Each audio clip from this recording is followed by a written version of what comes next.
चुकी हूँ। रोज रोज की शरारत ठीक नहीं होती है। भलाई इसी में है कि तुम अपने बेटे को समझा दो। मम्मा, मम्मा, सब झूठ है। मैंने नहीं मारा सोनू को। इस बार भी झूठ बोल रही है रानू आंटी। तो हम सब खेल रहे थे कि सोनू को लग गया। देखा, देखा, मेरा बेटा झूठ नहीं बोलता। शुरुआत तुम्हारी बेटी ने ही की होगी। मेरा बेटा तो लाखों में एक है।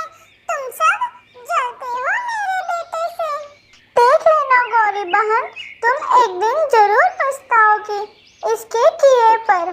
जाओ जाओ, बड़ी आई मुझे भाषण देने वाली। गौरी कौवी का बेटा हर वक्त किसी न किसी शरारत में लगा रहता, लेकिन गौरी अपने बेटे को कभी नहीं समझाती बल्कि और बढ़ावा देती है।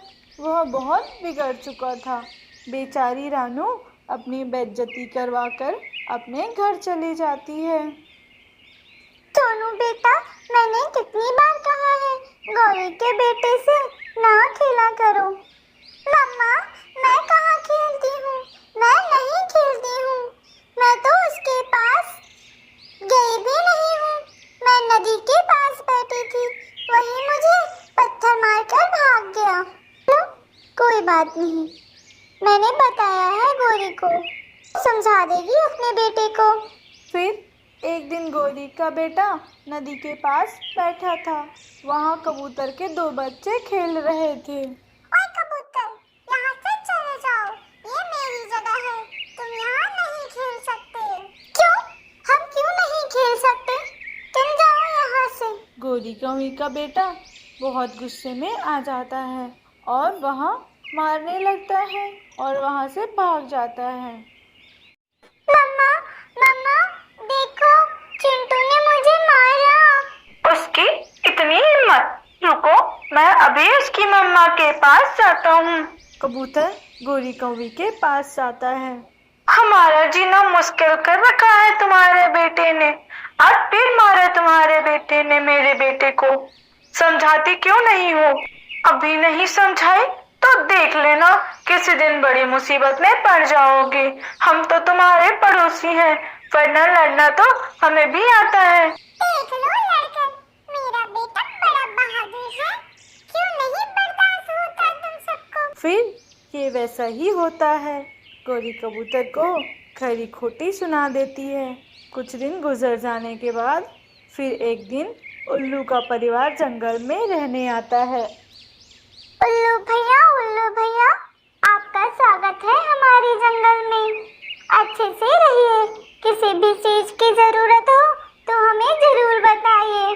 और हाँ, उधर गौरी कौवी और उसका बेटा रहता है, वह बहुत शरारती है। थोड़ा बच के रहिएगा, वह सबको मारते फिरते रहता है। अपने बच्चों का ख्याल रखना। और चिड़िया वहाँ से चली जाती है। मुझे पता नहीं वो मेरे भाई कितने लड़ाकू हैं। कुछ भी हुआ तो भाई को बुलाऊंगी। अगले दिन टिंकू तालाब में बैठा था, तभी उल्लू के बच्चे वहाँ आ जाते हैं। ओ बदसूरत उल्लू, इधर क्यों आए हो? जाओ इधर से। अच्छा, मैं हूँ ना, कुछ दिन होने दो, सब पता चल जाएगा। अब यहाँ से भागो, ये नदी मेरी है। पहले रही होगी ये नदी तुम्हारी, अब ये नहीं है, अब ये हमारी है। हम यहाँ खेलेंगे। तुम्हें हमारे साथ नहीं खेलना तो तुम जा सकते हो। ऐसा कहते ही टिंकू उल्लू को मारने लगता है। तुम्हारी इतनी हिम्मत, तुमने मुझे मारी। अभी जाके मम्मा को बताती हूँ। मम्मा, मम्मा, वो टिंकू ने मुझे मारा। उसकी इतनी हिम्मत, बेटे को मारा। अभी भाइयों को बुलाकर लाती हूँ। वह अपने भाइयों को बुलाकर ले आती है। कौन है टिंकू जिसने हमारे बच्चे को मारा? क्या, आराम से बात तो करो। ये भी तो हो सकता है तुम्हारे बच्चे से गलती हो। सारा शोर सुनकर और भी पक्षी वहाँ आ जाते हैं। हम इसे बताते हैं गलती किसकी है।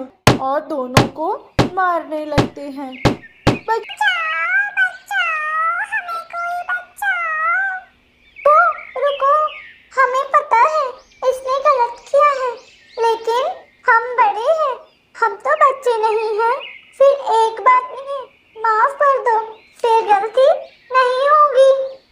सब मान जाते हैं। अगली बार माफ नहीं करेंगे। देखा गौरी बहन, हमने कहा था किसी दिन बड़ी मुसीबत में फंस जाओगी। अगर हम ना आते तो आज आपको मार ही डालते। मैं बहुत शर्मिंदा हूँ चिड़िया, माफ कर दो। टिंकू बेटा, देख रहे हो ना, आगे से ऐसा मत करना। ठीक है मम्मा। फिर टिंकू सबसे अच्छे से रहता है।